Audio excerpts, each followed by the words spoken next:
واقعات موجود ہیں سیرت کی کتابوں میں، ان واقعات کی اہمیت کیا ہے، ان سے کیا نتیجہ نکلتا ہے، اس پر زیادہ توجہ نہیں ہوئی۔ حضور نے مدینے پہنچ کر 6 مہینے تو کوئی اقدام نہیں کیا،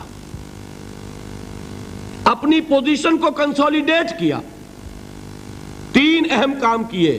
مسجد نبوی کی تعمیر کے ایک مرکز وجود میں آ جائے، وہی اب آپ کی تربیت گاہ ہے، وہی خانقاہ ہے، وہی گورنمنٹ ہاؤس ہے، وہی درسگاہ ہے، اصحاب صفہ ہے، حضور صلی اللہ علیہ وسلم ہے، نماز با جماعت ہے، خطبہ جمعہ ہے، تو خانقاہ بھی وہی، تربیت گاہ بھی وہی، درسگاہ بھی وہی، گورنمنٹ ہاؤس بھی وہی۔ دوسرا کام کیا کیا؟ جو یہودی قبائل تھے ان کو جکڑ لیا معاہدوں میں، معاہدے کر لیے تاکہ مدینے کے ڈیفنس کے لیے جوائنٹ ڈیفنس، اگر مدینے پر حملہ ہوگا طے ہو گیا کہ مل جل کر ڈیفینڈ کریں گے۔ یہ ایک بہت بڑا اقدام ہے۔ یہ تو آپ جو مستشرقین ہیں ان کی اگر کتابیں پڑھیں، Muhammad at Mecca, Muhammad at Medina by Montgomery Watt, تو آپ کو پتا چلے گا کہ کیا کیا تعریفیں لوگوں نے کی ہیں کہ یہ کس قدر اہم اقدام تھا اور کتنی دور بینی اور پیش بندی کا معاملہ کیا تھا محمد رسول اللہ نے۔ تیسرا کام کیا کیا؟ مواخات مہاجرین اور انصار کو جوڑ کر ایک وحدت بنانا۔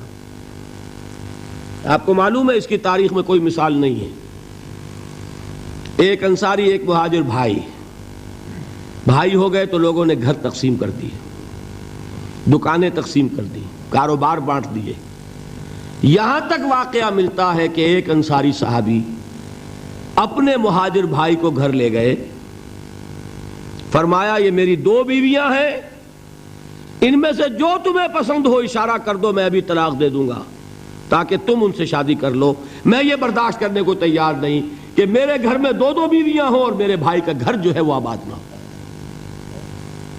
کوئی مغالطہ آپ کو نہ ہو جائے، کوئی غلط دلیل اس سے آپ نہ لیں۔ اس وقت تک پردے کا حکم نہیں آیا تھا، پردے کا حکم بعد میں آیا، وہ سن 5 میں آیا، 6 میں آیا، سورہ نور میں، سورہ احزاب میں۔ یہ تو 5 اور 6 کی صورتیں ہیں، یہ واقعہ ہو رہا ہے سن 1 ہجری میں، تو ابھی پردے کا حکم تھا نہیں، پردہ اس معاشرے میں تھا نہیں، گھر لے گئے سیدھے، یہ 2 بیویاں ہیں اور ان میں بھی چوائس تمہارا، جو تم پسند کرو۔ یہ 3 کام ہے انٹرنل کنسولیڈیشن، اور اس کے بعد آپ نے اب چھاپا مار دستے بھیجنے شروع کر دیے۔ مکے کے خلاف اقدام، وہ اقدام کیا ہے؟ جدید اصطلاح میں میں بات سمجھا دوں گا۔ 2 کام، political isolation of Quraysh and economic blockade of مکہ۔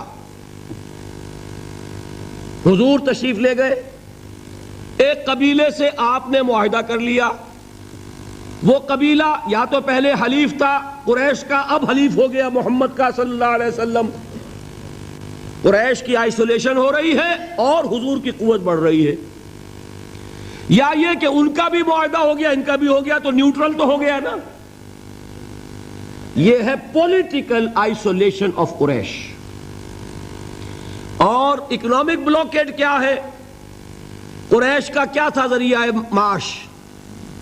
تجارت، تجارتی قافلے کہاں جاتے تھے؟ شام، وہ راستہ گزرتا تھا بدر کے پاس سے، اور جاتے تھے یمن، وہ راستہ گزرتا تھا طائف ہو کر۔ حضور نے دونوں پر دستے بھیجنے شروع کر دیے۔ He proved his military presence on the caravan routes of Quraysh۔ بات سمجھ رہے؟ اور ایک جو اس میں خاص طور پہ لشکر بھیجا آپ نے، وہ نخلا بھیجا۔ نخلا ایک وادی ہے، آپ حضرات اگر کبھی گئے ہو تو مکے سے جب طائف کی طرف جاتے ہیں تو درمیان میں وادی آتی ہے، وادی نخلا۔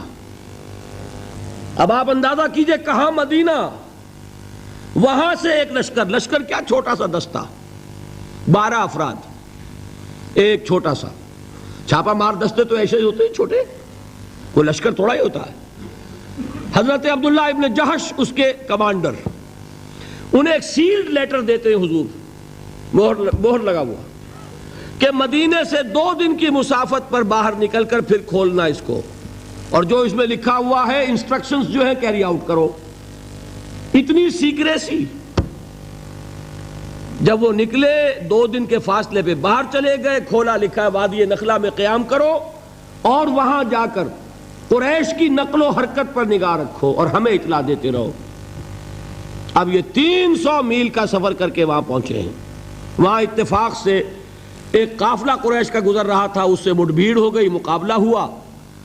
ایک آدمی قرشی جو ہے کافر مشرک, وہ ان کے ہاتھوں مارا گیا. 2 کو انہوں نے گرفتار کیا, باقی بھاگ گئے. تو جو مال غنیمت تھا وہ لے کر آ گئے.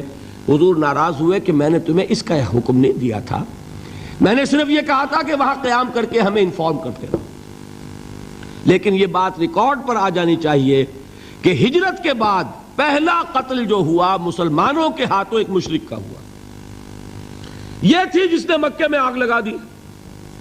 اتنی جرت ہو گئی محمد کی صلی اللہ علیہ وسلم. ادھر سے وہ ابو سفیان لے کر گئے ہوئے تھے قافلہ, تجارتی قافلہ, وہ واپس آ رہا تھا. اس کی طرف سے ایک پیغام پہنچ گیا کہ میرے قافلے کو خطرہ ہے محمد کے آدمیوں سے صلی اللہ علیہ وسلم, لہذا فوراً کوئی انتظام کرو مدد کا. یہ ہے وہ چیز جس کی آڑ لے کر ابو جہل جیسے لوگوں نے لشکر تیار کیا اور بدر کی طرف مارچ کیا. یہاں سے پہلی جنگ ہوئی ہے غزوہ بدر سن 2 ہجری میں.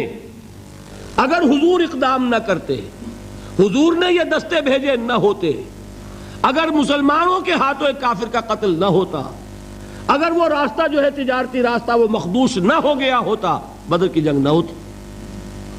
یہ اقدام تھا محمد الرسول اللہ صلی اللہ علیہ وسلم کا, جس کے نتیجے میں final phase of revolution, armed conflict, وہ اب شروع ہوا ہے سن 2 میں, جاری رہا سن 8 تک. اندرون ملک عرب یہ 6 سال ہیں.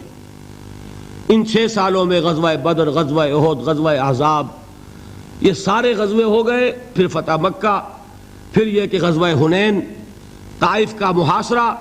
سن 8 تک یہ معاملہ مکمل ہو گیا. جاء الحق وزهق الباطل ان الباطل کان زہوقا. جب یہ فیز شروع ہوا ہے تو یہ آیتیں نازل ہوئی جو میں نے سنائی تھی آپ کو, یا ایھا الذین آمنوا استعینوا بالصبر والصلاۃ. اے مسلمانوں, اہل ایمان, مدد حاصل کرو. اب جو نیا فیز شروع ہو چکا ہے تمہاری جد و جہد کا. یہ مدنی آیت ہے نا, مدنی صورت ہے. وہ جد و جہد کا دور جو تھا مکی وہ کچھ اور تھا, یہ کچھ اور ہے. اس میں تو اب تمہیں آگے بڑھنا ہے, کفر پر اور شرک پر حملہ آور ہونا ہے, اقدام کرنا ہے, چیلنج کرنا ہے. فاستعینوا بالصبر والصلاۃ. مدد حاصل کرو کس سے؟ صبر سے اور نماز سے. ان اللہ مع الصابرین. جان لو کہ اللہ تعالیٰ صبر کرنے والوں کے ساتھ ہے. ولا تقولوا لمن يقتل في سبيل الله اموات. اور ہرگز نہ کہو اسے جو اللہ کی راہ میں قتل ہو جائے کہ وہ مردہ ہے. بل احیاء ولکن لا تشعرون. نہیں, وہ زندہ ہے لیکن تمہیں ان کا شعور نہیں ہے. اور سنیے, اب یہ آیت اہم ترین ہے صبر کے موضوع پر. وَلَنَبْلُوَنَّكُمْ بِشَيْءٍ مِّنَ الْخَوْفِ وَالْجُوعِ وَنَقْصٍ مِّنَ الْأَمْوَالِ وَالْأَنفُسِ وَالثَّمَرَاتِ وَبَشِّرِ الصَّابِرِينَ. اور دیکھو ہم تمہیں آزمائیں گے. وَلَنَبْلُوَنَّكُمْ, ہم لازماً آزمائیں گے تمہیں. بِشَيْءٍ مِّنَ الْخَوْفِ, خوف کی کیفیت طاری کر کے. والجوع, بھوک, فقر اور فاقہ. ونقص من الاموال, مالی نقصان. والانفس, جانی نقصان. والثمرات, اور ثمرات, پھلوں اور میووں کا نقصان. میرے نزدیک یہاں پر ثمرات کا مفہوم ایک اور بھی ہے. ایک تو صاف تھا کھجور کی فصل تیار ہے, غزوہ تبوک جانے کا حکم مل گیا, کون اتارے گا؟ اور کھجور وقت پر اتری نہیں, برباد ہو جائے گی. یہ ہو رہا ہے نا میووں کا نقصان. اور میرے نزدیک یہاں یہ بھی ہے, بسا اوقات بہت سی محنتوں کا نتیجہ انسان دیکھتا ہے کہ ضائع چلا گیا. میں نے 10 سال محنت کی, حاصل کوئی نہیں نکلا. یہ ثمرات کیا ہیں؟ محنتیں، محنتوں کے ثمرات کا ضیاع۔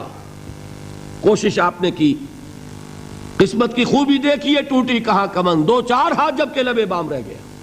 Be prepared. ایک شاعر کے یہ اشعار ہیں، وہ کمیونسٹ تھا،